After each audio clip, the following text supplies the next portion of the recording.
Hi, നിങ്ങളിൽ ചിലർക്ക് ഈ അനുഭവം ഉണ്ടായിരിക്കാം. ചിലർ കൂടുതൽ കഴിച്ചിട്ടും സ്ലിം ആയിരിക്കും. പക്ഷെ മറ്റു ചിലരോ കുറച്ച് കഴിച്ചാലും അവർക്ക് ക്രമാതീതമായി വെയിറ്റ് കൂടും. ഇതിന് കാരണമാണ് നമ്മുടെ ശരീരത്തിലുള്ള ലെപ്റ്റിൻ ഹോർമോൺ. ഈ ലെപ്റ്റിൻ ഹോർമോണാണ് നമ്മുടെ ബ്രെയിനിന് മതി എന്നുള്ള സിഗ്നൽ നൽകുന്നത്. പക്ഷേ നിങ്ങൾ അമിതമായി ജങ്ക് ഫുഡ് കഴിക്കുമ്പോൾ, ഷുഗർ ക്രേവിംഗ് നടത്തുമ്പോൾ, നിങ്ങളുടെ ഉറക്കം ശരിയാകാതിരിക്കുമ്പോൾ ഈ സിഗ്നലുകളെ ബ്രെയിൻ അവോയ്ഡ് ചെയ്യാൻ തുടങ്ങും. അങ്ങനെ വരുമ്പോൾ നിങ്ങൾക്ക് എപ്പോഴും വിശപ്പ് അനുഭവപ്പെടും, നൈറ്റ് ക്രേവിംഗ് ഉണ്ടാകും, ഇമോഷണൽ ഈറ്റിംഗ് ഉണ്ടാകും.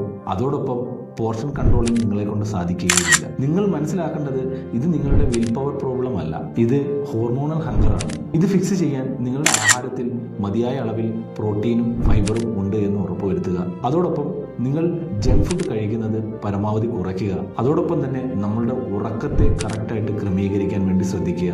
മനസ്സിലാക്കുക, നിങ്ങളുടെ റിയൽ ഫാറ്റ് ലോസ് തുടങ്ങുന്നത് നിങ്ങളുടെ ബ്രെയിനിൽ നിന്നാണെന്ന്. അപ്പോൾ നിങ്ങളുടെ മെറ്റബോളിസം ഫിക്സ് ചെയ്യുന്നതിന് വേണ്ടി റീസെറ്റ് എന്ന് DM ചെയ്യുക. അതോടൊപ്പം ഈ ചാനൽ ഫോളോ ചെയ്യാൻ മറക്കരുത്. താങ്ക്